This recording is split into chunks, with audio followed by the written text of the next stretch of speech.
UVA Community Credit Union is a member-owned, not-for-profit financial services provider that has proudly served Central Virginia since 1954.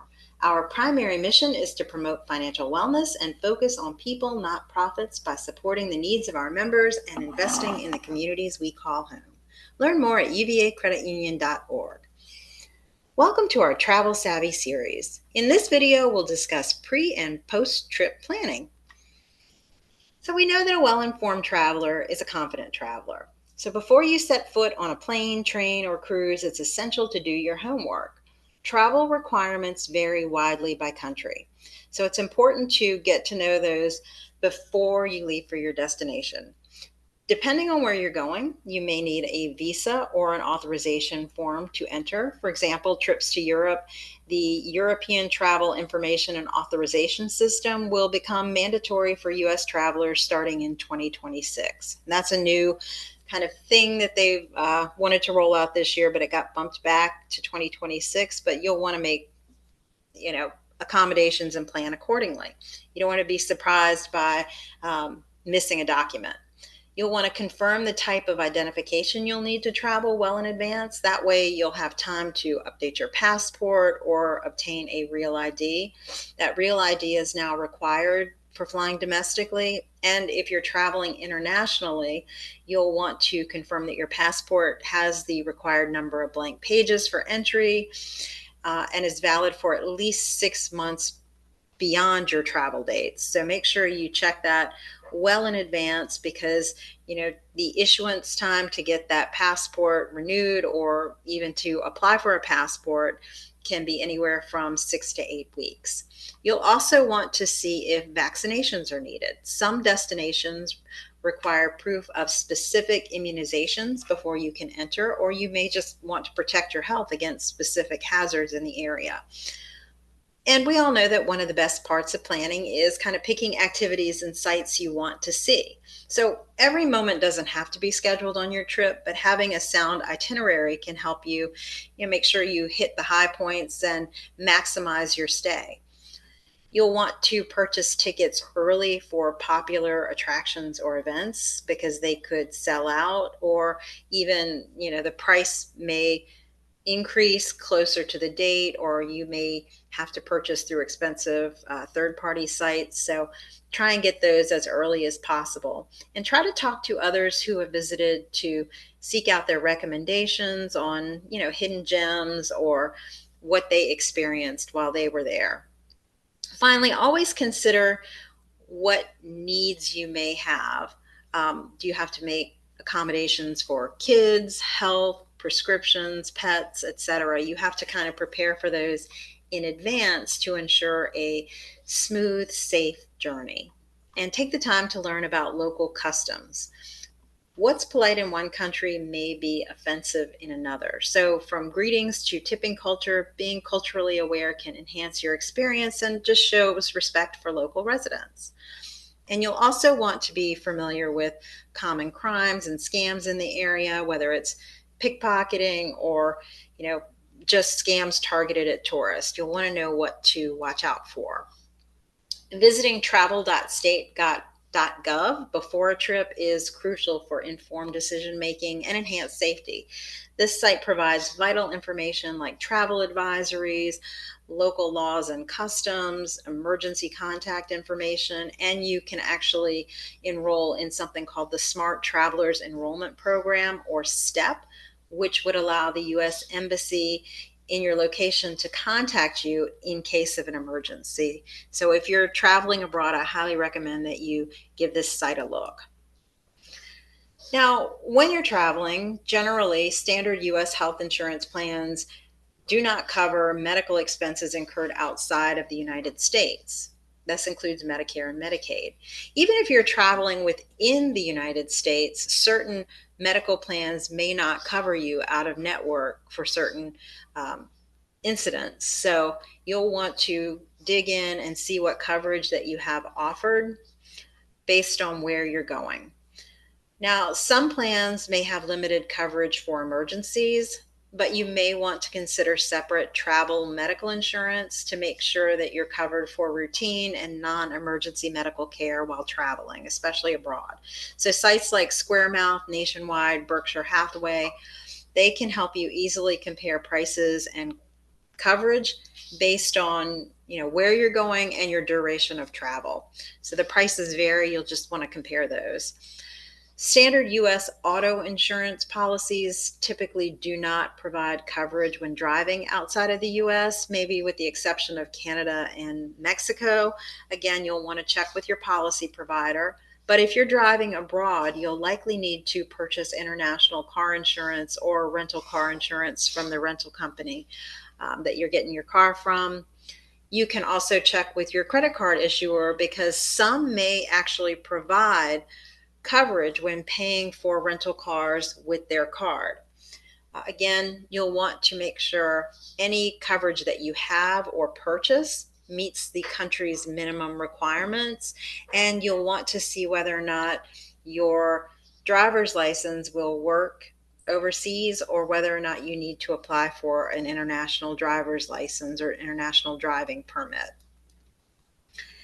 And when you're traveling, sometimes staying connected can take a little bit of planning there. So you'll want to start by checking with your carrier to see what options they offer. Some may include free texting, low-cost daily data, but never assume that you have coverage because those roaming fees can add up very quickly, especially if you're traveling internationally and you're not on a global plan.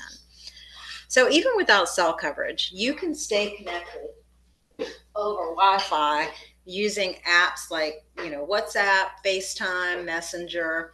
They'll let you text and call for free, but you'll want to download them and make sure your other members of the traveling party also have them downloaded and you've tested them before you make your trip. You can also use an eSIM like Airlo or Nomad. These are quick, flexible, and perfect for short-term trips, but not all carriers will allow you to download an eSIM, and many require a fully paid device. So the eSIM basically gives you local coverage. It would download like your SIM card in whatever country you're traveling to and would provide local phone number, local coverage for a set period of time or a certain data limit. Plans vary, so you'll want to price those out. But again, if your carrier, if you're still paying for your phone through your carrier, they're probably not going to allow you to download that eSIM, or they're maybe just blocking it even if you have a paid device. Again, it varies, so you'll want to research that before you go. If you're not able to download that eSIM, another option might be buying a physical SIM card at your destination that you can swap in and out of your device. Be sure that you're keeping your original SIM card in a safe place so you can change it back when you return. But just, quick note here, some devices now don't have that slot where you can exchange your SIM card. If you have an older phone that has that option, you may want to take that with you. We've done that before, and then use the old phone with that physical SIM card. That can help you have that local number and local access a little bit, make it a little easier for travel. And in some cases, if you're staying for a while, you may just want to buy a cheap prepaid phone, a disposable phone at your destination. That's another option if you can't get that eSIM or an actual physical SIM card. We know getting ready for your trip, booking a flight can be challenging if you're going by air, and we want to make sure that you're getting the best deals and the best experience with a little strategy and foresight. So if you have some flexibility in those travel dates and little flexibility with airport choices, you can build that into your search. A day or two difference in your itinerary or flying into or out of nearby airports can actually save you a lot of money and potentially open up more flight times. You'll also want to leverage any, credit card points, frequent flyer programs, travel memberships. What kind of perks and benefits do you have, such as lounge access, upgrades, miles, free checked bags? This is a great time to use the perks that you've earned.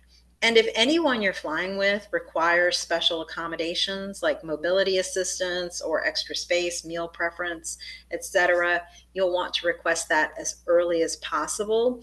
Airlines are more likely to meet your needs if they have advance notice. There may be only a certain number of seats that can accommodate per flight, so you'll want to get that in as quickly as possible. And to lock in the best fares, use price alerts and try to book when those prices dip.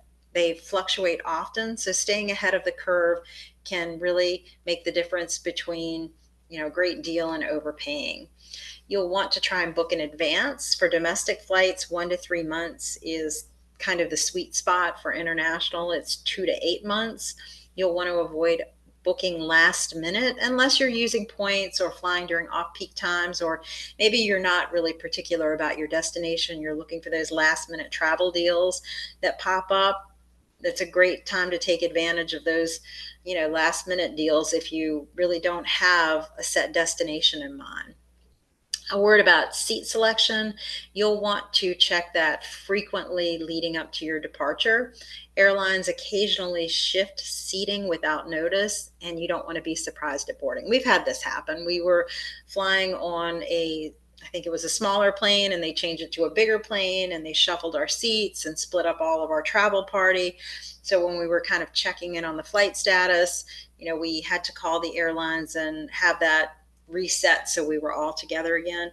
And then darn if they didn't do it again. So it's really important to kind of check that several times leading up to your departure. You don't want to be surprised once you get on the plane.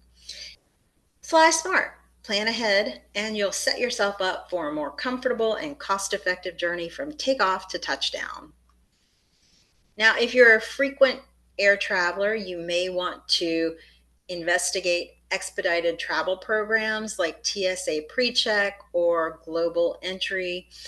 TSA PreCheck basically provides expedited security screening when you're leaving the US. It's $78 for 5 years. Global Entry provides expedited TSA PreCheck. So when you're leaving the country, you go through that TSA PreCheck line, and it adds expedited custom screening when you're coming back into the US. So you can skip that long passport control line and go right through the Global Entry line. Now that's $120 for 5 years.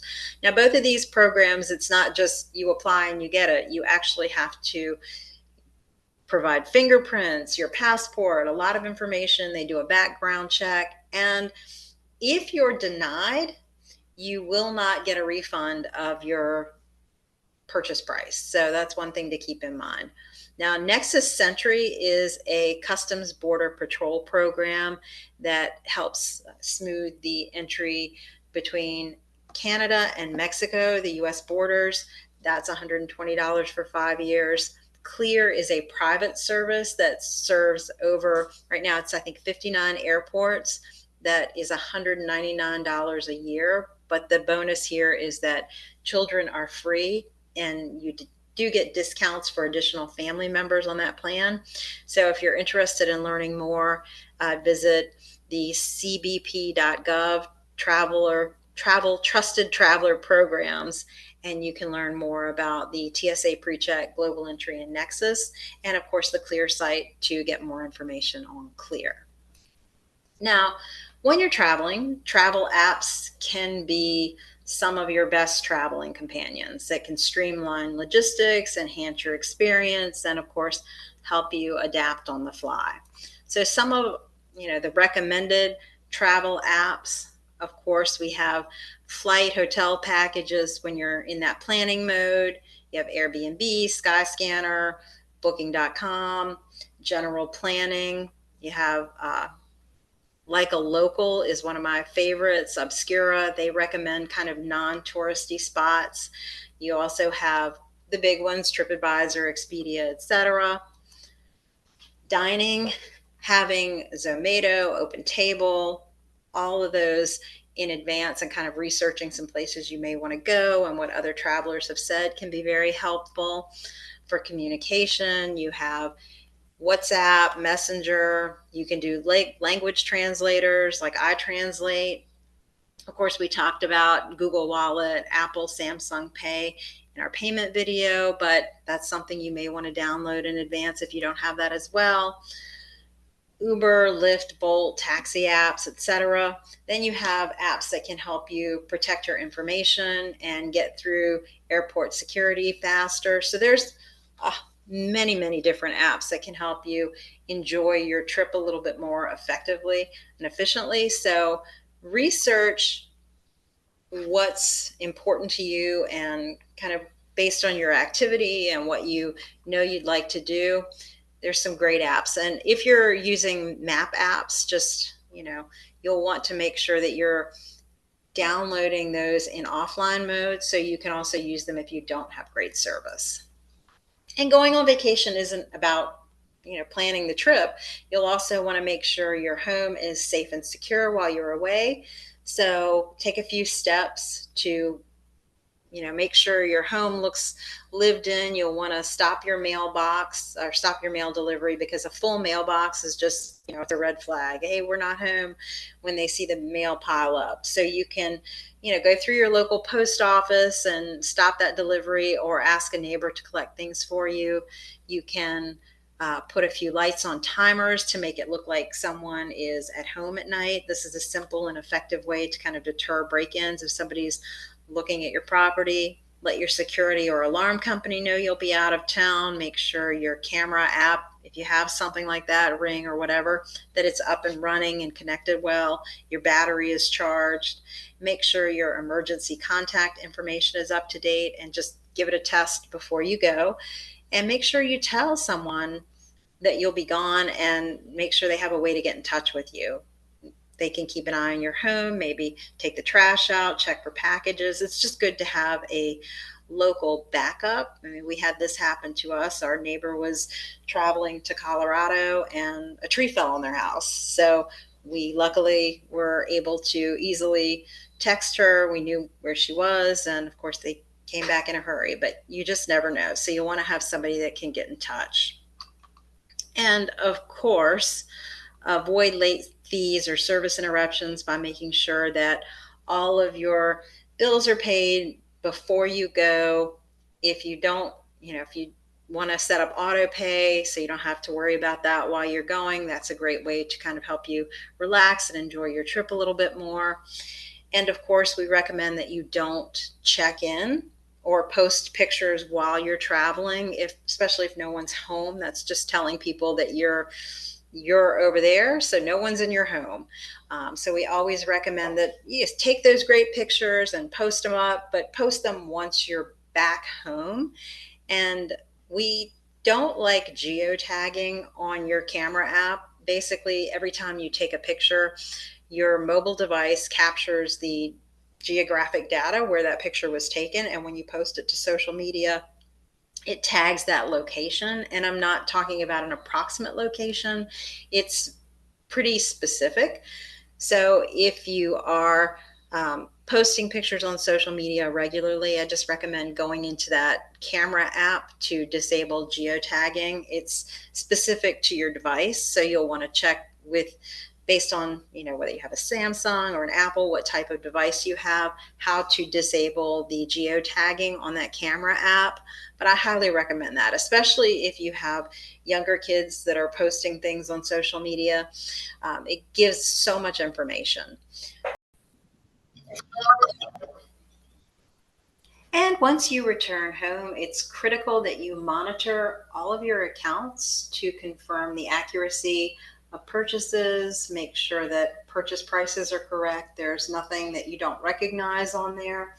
And if you did have an incident, maybe you had something lost or stolen or a charge you don't recognize, it's important to monitor your credit report and visit identitytheft.gov. Identitytheft.gov gives you step-by-step actions that you should take depending on your situation and what was compromised. As a safety measure, you could also consider placing a fraud alert on your credit report. And of course, any cards or accounts that were compromised, you'll want to either close if they involve bank accounts that someone has accessed, or reset your passwords and PINs. So just generally be a little bit extra on guard once you get home, especially as it relates to your finances. And of course, stay tuned for our next video, which is paying safely.